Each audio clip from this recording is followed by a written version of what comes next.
Šiandien parodysiu 5 dalykus, kurie gali stipriai pakenkti jūsų sveikatai ir net jūs pražudyti.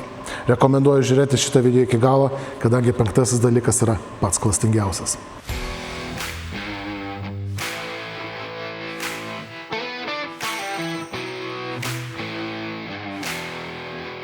Sveiki visi, su jumis sveikinuosi aš, suvirinimo mokytojas Tomas, ir šiandieną ketinu jums parodyti 5 nematomus pavojus, su kuriais gali susidurti kiekvienas suvirintojas. Net ir tada, kai atrodo, kad darote viską teisingai, šie pavojai yra labai arti mūsų ir jie gali labai stipriai sužaloti jūsų sveikatą ir, deja, bet yra procentas, kad galite nuo to nukentėti ir dar blogiau. Tai pirmasis mūsų pavojus yra argonas. Ir argonas yra pavojingas tuo, kad jisai nėra naudingas. Jisai įstumia deguonį iš vietos, kurioje viriname. Jisai ypatingai pavojingas uždarose talpose, duobėse, cisternuose ir tenai, kur susikaupęs argonas gali įstumti deguonį, kuriuo mes kvėpuojame. Argonas yra pavojingiausias tuo, kad tu jo nematai ir neužuodi. Tau gali pradėti svaigti galva, silpti kūnas, gali pradėti sunku galvoti ir tu galiausiai tiesiog jo prisikvėpuoti, nualpti, ir galų galiausia uždusti.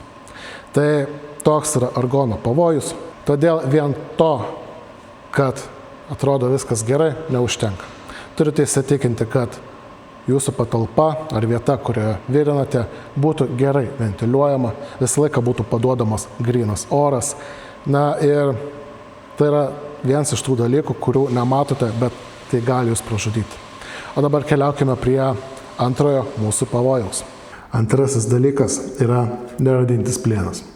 Ir nerūdintis plienas atrodo švarus, gražus, tvarkingas metalas, kuris labai mažai skleidžia dūmų, tačiau virinimo metu dūmuose gali susidaryti chromo ir nikelio junginiai. Dar vienas pavojingiausias iš jų yra šešiavalentis chromas. Šios medžiagos gali dirginti kvėpavimo takus, kenkti plaučiams, odai, akims, nosai ir gerklei. O ilgalaikiai perspektyvai, dirbant be tinkamos ventiliacijos, tai gali kelti net ir vėžio riziką. Ir čia svarbus momentas. Nereikia galvoti, kad jeigu dūmų mažai, tai jums nekenkia. Yra medžiagos, kurių mes nematom, bet kurios yra tikrai labai šlykščios ir, nenorėtumėt, kad jos patektų į jūsų plaučius. Tad tikrai reikėtų naudoti šviežio oro padavimą, dirbti geroje ventiliuojamai patalpoj. O mes keliaukime prie trečio pavojaus.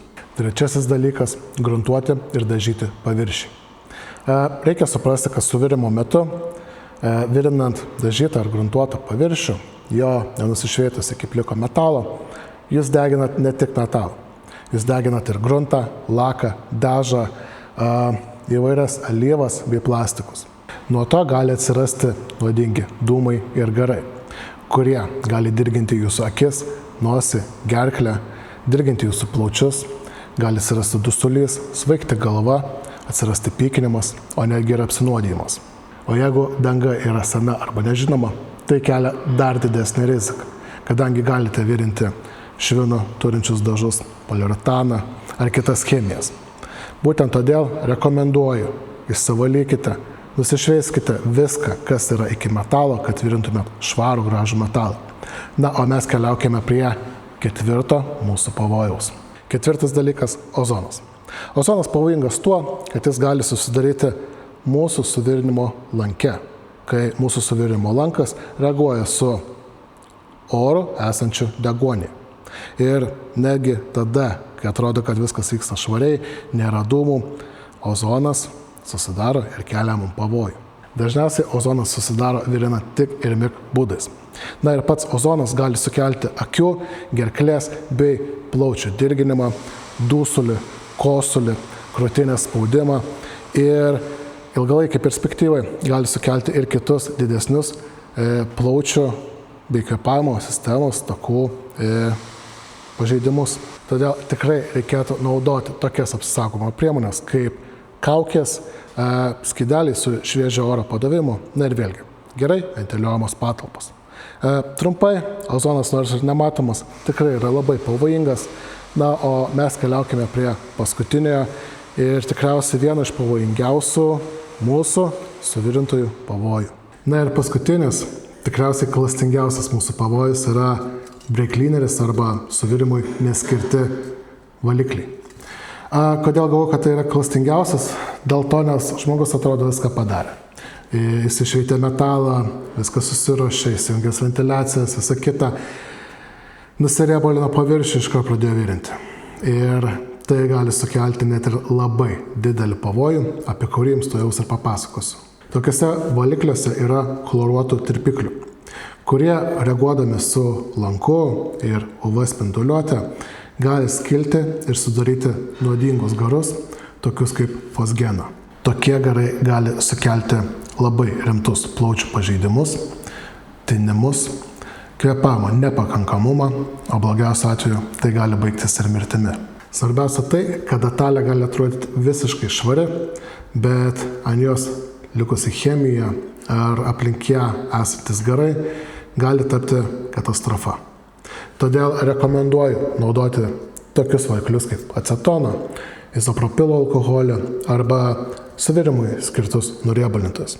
Būtent tai ir padės išvengti didelės nelaimės. Gerai, tai pabaigai ir apibendrinimui tiesiog norėčiau pasakyti, kad suvirinime ne visą laiką yra pavojingiausia tai, ką matome. Dažnai pavojingiausia būna ir tai, ko nematome. Dūmai, garai, įvairios chemijos.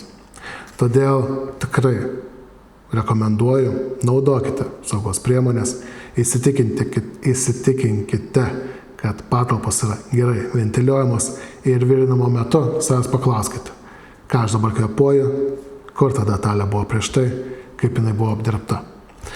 Tai ačiū, kad žiūrėjote, parašykite komentaruose, kas jums buvo naujiena. Tikiuosi šitas turinys buvo naudingas jums, išmokote kažką naujo, galbūt kažką pasikartojate. Ačiū, kad žiūrėjote ir iki kitų kartų. Viso.